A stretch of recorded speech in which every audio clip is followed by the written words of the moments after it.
dari program studi D4 Keperawatan kelas 1A. Di sini aku akan menjelaskan struktur dan fungsi organ internal pada wanita. Yang pertama ada vagina.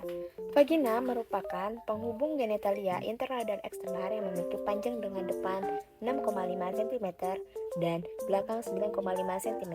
Ia berfungsi sebagai tempat aliran mens dan masuknya sperma pada saat melakukan seks. Yang kedua ada uterus. Uterus merupakan berbentuk seperti buah pir yang sedikit gepeng, terletak di dalam rongga pelvis antara anus dan kandung kemih. Ia memiliki panjang 7 sampai 7,5 cm dan lebar 5 cm serta tebal 2,5 cm. Ia merupakan sebagai tempat berkembangnya janin selama kehamilan.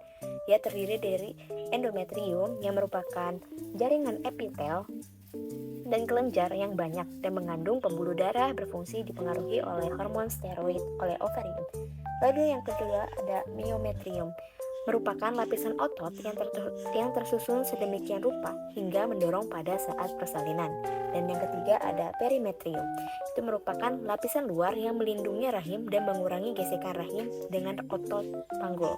Yang ketiga ada tuba fallopi, merupakan dua saluran yang menghubungkan ovarium dan rahim sebagai tempat terjadinya pembuahan. Yang keempat ada ovarium, merupakan sepasang organ yang berbentuk oval di mana sebagai penghasil ovum dan hormon reproduksi, contohnya seperti hormon estrogen dan progesteron. Setelah mempelajari bagian internal pada wanita, di sini aku akan menjelaskan struktur dan fungsi bagian eksternal pada wanita.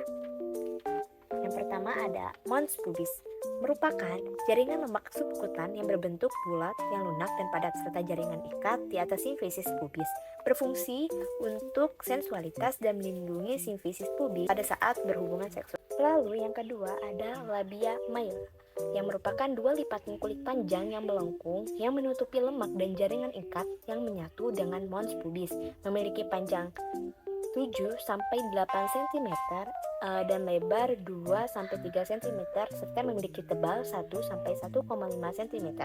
Ia juga berfungsi untuk melindungi labia minor dan meatus urinarius serta lubang vagina. Lalu yang keempat ada klitoris, merupakan organ pendek yang berbentuk silinder dengan ukuran 6 x 6 meter yang terletak di bawah arkus pubis dan berfungsi dalam rangsangan seksual karena mengandung banyak syaraf. Yang kelima ada vestibulum, yaitu berbentuk panjang lonjong yang terletak antara labia minor dan klitoris dan terdiri dari dua muara, yaitu kelenjar parauretra dan kelenjar paravagina yang berfungsi untuk melindungi permukaan dari vagina. Yang keenam ada himen, yang merupakan lipatan yang tertutup mukosa bersifat elastis namun kuat, terletak di sekitar intorius vagina dan berfungsi sebagai simbol dari keperawanan. Lalu yang ketujuh ada perineum, merupakan daerah musikular yang ditutupi kulit antara interius vagina dan anus yang berperan untuk mengontrol proses BAB dan BAK serta menjaga aktivitas peristaltik agar tetap normal dan tekanan intraabdomen.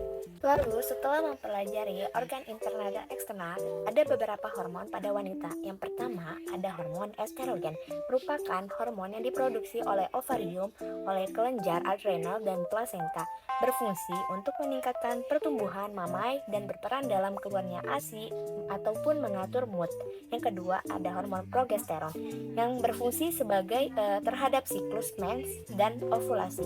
Yang ketiga ada hormon testosteron, berperan dalam mengatur libido dan menjaga kesehatan vagina, payudara, dan kesuburan, meningkatkan fungsi otak atau mengatur mood dan menjaga kesehatan tulang. Yang keempat ada hormon luteinizing LH yang berperan pada masa pubertas, mengatur siklus haid dan ovulasi yang diproduksi oleh kelenjar hiposifis di otak. Yang kelima ada follicle stimulating, yaitu hormon yang diproduksi oleh kelenjar hipofisis, membantu untuk mengendalikan siklus mens dan produksi sel telur di ovarium. Dan yang keenam yaitu ada hormon oksitosin yang diproduksi oleh kelenjar hipofisis meningkat selama kehamilan dan akan merangsang kelenjar payudara untuk menghasilkan ASI. Setelah kita mengetahui tentang organ reproduksi pada wanita internal dan eksternal, di sini aku akan menjelaskan struktur dan fungsi dari organ reproduksi pria pada bagian luar. Yang pertama, ini ada penis yang terletak menggantung di depan skrotum. Itu terdiri dari jaringan erektil, yaitu ada dua, corpora cavernosa di atas dan corpus spongiosum di bawah, yang memiliki fungsi dalam hubungan seks dan saluran keluarnya urin.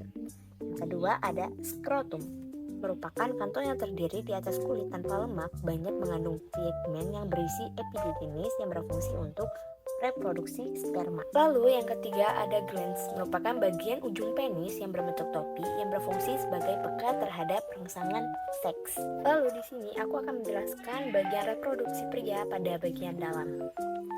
Yang pertama ada testis, merupakan organ yang berbentuk oval yang terletak di dalam skrotum yang berfungsi untuk menghasilkan sperma dan hormon testosteron dan LH yang berkaitan dengan protein plasma.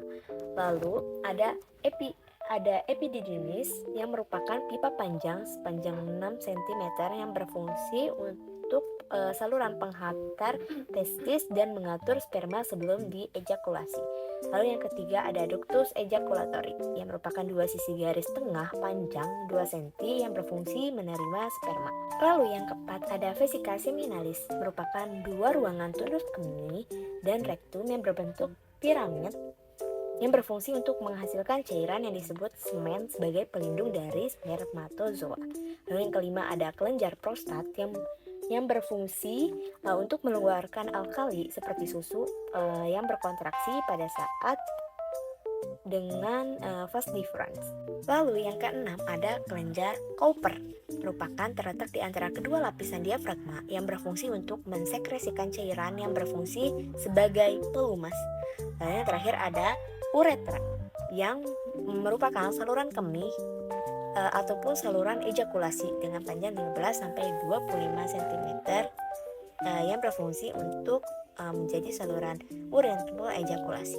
Setelah mengetahui struktur dan fungsi pada organ reproduksi pria bagian internal dan eksternal, di sini ada beberapa hormon pada pria. Yang pertama ada testosteron yang dihasilkan oleh sel intersisil yang banyak menghasilkan berhubungan dengan protein plasma yang berfungsi untuk meningkatkan kematangan sperma dan memulai perkembangan organ reproduksi ataupun perkembangan laring dan rambut pada wajah dan tubuh.